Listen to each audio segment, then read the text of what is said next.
What's going on, everybody? This is dkdynamite for a massive update in Black Ops 7 and huge prep for Season 1. Definitely stay tuned. I didn't expect an update this big earlier today, but that's why we ended up going live instead of doing a podcast. We're going to push Bombshell back to tomorrow, but as you can see here, a little preview, Treyarch dropped a real big list of some very important changes that folks out there have been waiting for, as they also teased in yesterday's Dev Talk. With that being said, folks, today we also got the intro cinematic cutscene for DLC 1, aka Astra Malarum. Not much dialogue in the cutscene itself, but there is some copyrighted music, hence why I didn't upload a reaction to it over on the second channel like I originally intended to, but still a beautiful cinematic. We are indeed going to a floating skull in space for the round base map, which is wild. We get a nice look at a bit of the layout on top of the skull as well. I'm sure we'll end up getting a gameplay trailer for this map in the next couple of days when we end up seeing a blog post and roadmap for the first season. But when you boot up Black Ops 7 today, it will say Endgame unlocked. I'll move my camera so you guys can see, which means you don't have to go in and beat the 11 linear co-op missions of the co-op campaign. You can just go ahead and click mission select, and Endgame should be available for absolutely everybody. There is a reward, however, if you did go ahead and beat the co-op campaign's 11 linear missions before today. I can't click on the tab because double XP is currently live, but you'll be given 3 double XP tokens, weapon XP tokens, and battle pass token skips, each of which do last an hour. Right now in the event tab, though, you can see double XP is live. Yes, the event tab did get added just last night. It'll be live for the next couple of days until November the 24th. But as you guys can see, it is also a double Gobblegum earn rate event, not just a double XP event across the board for each game mode. So that's great for those out there farming a bunch of kills over in Black Ops 7 Zombies. Something else that you guys may not have noticed is if you head over into the gunsmith for any weapon and then go to the Universal tab, there is a new category there that just got added silently as of last night, and it's an event tab. Head over to Universal. As you can see, we can preview 2 camos that we just don't know much about yet. It says unlocked in the Proving Grounds leaderboard event. Seems to be a set of zombified camos, so it's unclear if this will be a zombie leaderboard event like the ones we had over in Black Ops 6. I'm going to hide my face and UI for a second. That's a very nice animated looking camo, and it does seem like it'll be a preseason reward. I believe gameplay of this camo did leak out about a week ago, and a lot of folks out there that are data miners did claim that it is a Season 0 event camo. So that should imply that this camo will end up unlocking before the beginning of Season 1 on what we assume is December the 4th. And here is the other camo. Obviously, you can also see Guild Override is the only promotional camo you can get right now. But this one isn't animated, but there's a bunch of skulls over it. Now, it might not be a zombie-focused camo. I've seen leakers suggest that it could be like a multiplayer leaderboard event, which you've never really seen. At least not more than once in Black Ops 6. So we'll see how we end up getting these camos.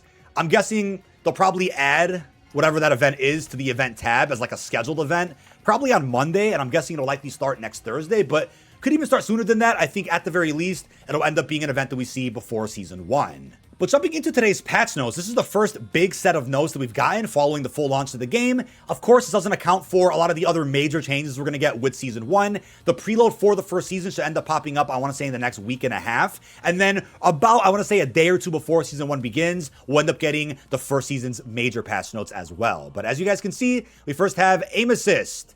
As they talked about a little bit in yesterday's Dev Talk, we intentionally took a big swing with our aim assist changes between beta and launch. Now that we've had time to collect data and player feedback, we're making a slight adjustment, as we do with all aspects of gameplay over time, to hit our targets and address the wide range of feedback. Black Ops 7 launched with a new right stick aiming requirement for achieving maximum rotational aim assist.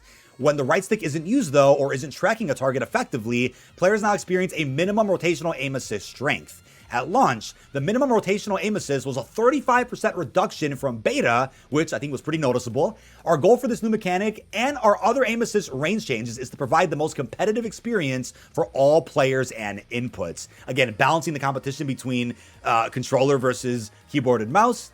This slightly overshot our balanced target, so we're making a small tuning adjustment to the minimum rotational aim assist. I did feel like the aim assist needed a bit of a pinch as far as a buff goes.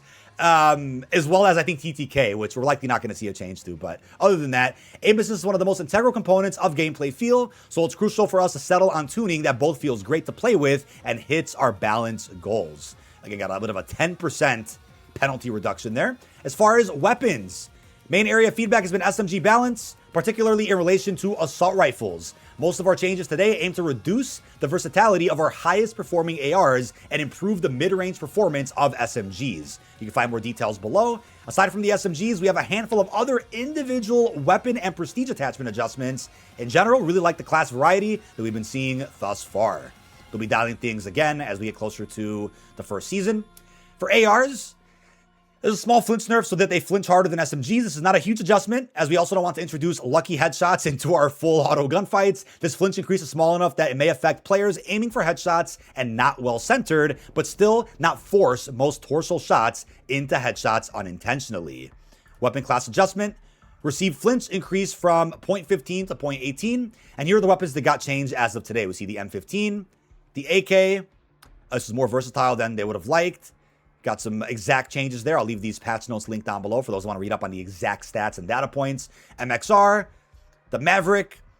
Let's see. Multiple attachments are receiving substantial improvements, so their damage range traits. Our goal is to help SMGs to contend with ARs more effectively out into medium ranges, but also requires some build investment to do so especially well. Got the Mirage with some changes there. SMGs, they're receiving a similar list of buffs across the board.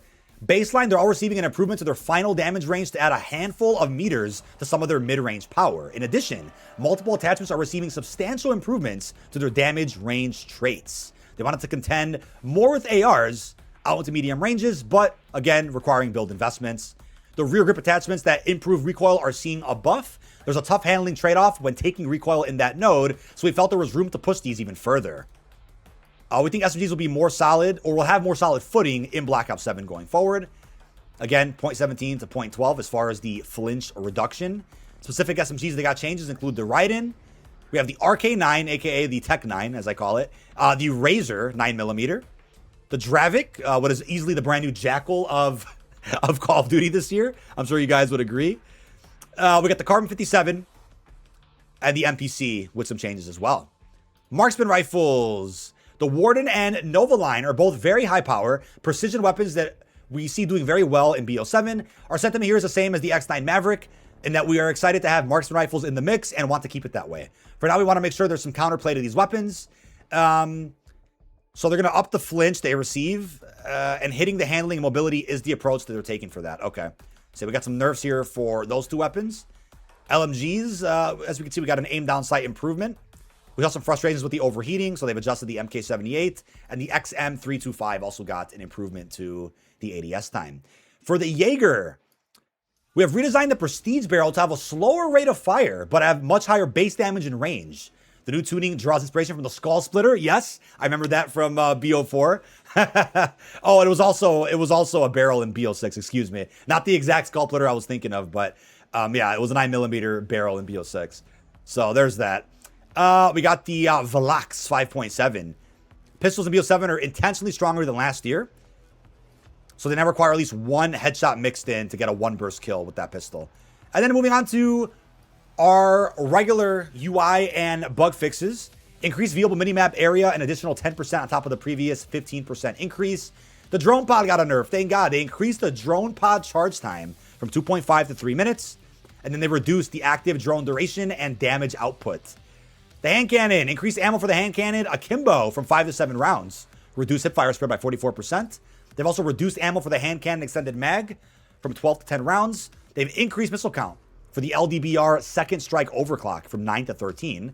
They've also adjusted free-for-all spawn influencer size for all maps to address bad spawn issues. Yeah, spawns are pretty rough in free-for-all, and especially hardpoint. So obviously every year with every new Call of Duty, we expect spawn improvements by like preseason, season 1. That'll usually iron everything out. Changes have been made to the following camo challenges. Kill enemies affected by your tactical equipment to kill enemies affected by your tactical or non-lethal score streak. Okay. Pretty good change there, making that a little bit easier. Fix an issue where the popcorn medal wasn't being awarded when getting 2 or more kills with a needle drone or Semtex lethal. We also got various crash and stability updates for zombies, folks. Really happy to see this as soon as possible because they, of course, promised boss fight nerfs. If they would have added these nerfs in by season 1, I mean, that's cool, but then a lot of folks would have had a bit of an issue getting the pre-directed mode calling card for Ashes of the Damned. So, first, reduce difficulty for the boss fight. The Horde Husk will regenerate after a minute of collection and give 25% more health. Missiles have reduced effectiveness and will no longer fire while a beam attack is charging. Interrupting the beam attack no longer reduces its cooldown before round 100. Reduced damage to passengers riding in Oltesi and removed repair cooldown. Increased cooldown on the boss ramming Oltesi in its immune phase. Xursa will no longer spawn in solo before round 100 and has reduced speed. Fantastic changes. For those that are upset about these nerfs, listen, you're probably in the 0.1% of people that were able to beat this to begin with, and they probably want more players experimenting in curse mode, looking for relics, which you're not going to see until more people out there feel comfortable doing so, which they're going to feel comfortable with once they beat the standard version of the boss fight. I can't see folks who are struggling with this boss are going to sit there and say, hey, let me go make this harder in curse mode now. Let me go into the boss fight with relics around round 100. They got to go ahead and account for more players, and I do believe the percentage of people that have beat this boss fight was probably real low. Which, you know, it prolonged the hunt. That's good. I'd say a nerf like this is something we have to go and experiment with in-game to see if it was worth it, to see if it's too far. We'll have to wait and see. But I think right now this is going to make people really happy with the current state of the Ashes boss fight, and hopefully you see more completions because of it. Close an exploit that allow players to stand on a light fixture at the farm, and an exploit that allow players to block zombie pathing with Oltesi. People were using that to camo grind. Camo grind is not even that hard in zombies for BO7 this year, so not really a need for exploits, so that's why they patched that. Address the rare issue when entering Oltesi that could cause the HUD to refresh or the boss to spawn without a health bar. That's not what you want to see. Challenges: increase the amount of dead wire ammo kills required to unlock the Pathfinder camo for the DS20 Mirage from 5 to 300. Also change the following camo challenge requirement: get kills shortly after using a field upgrade to get kills while a field upgrade is active. And I'm assuming you have maybe a few seconds after it's active to still get some kills. Maybe they've merged the two, or it'll just be a case where you got to get kills while it's active in general. That's it. Also got crash stability updates. Co-op Endgame, now available for all who own BO7. I'm sure you'll also see free trials in the future that give you access to maybe just Endgame or the entire co-op campaign. We'll have to wait and see. And then address an issue where some attachments on weapon builds would not be present after loading into a match. Ladies and gentlemen, restart your game. If you beat the campaign before today, then you should have gotten 3 free Perkaholics. We'll see if we got them on our account right now. I haven't checked yet. Go over to our pack. And yep, we only had 1 Perkaholic before today. Now we have 4. So that means we got the 3 free ones, as well as the bonus XP tokens. That's, again, if you beat the 11 co-op missions before today's update. With that being said, folks, this has been dkdynamite. Leave our thoughts down below in the comment section. What are your thoughts on the big Season 1 prep update, which I think polishes up this launch window even more? We seem to have a preseason event also starting really soon with some camo unlocks. Either way, pretty good end to our week. With that being said, really hope you've enjoyed, and I will see you guys on stream.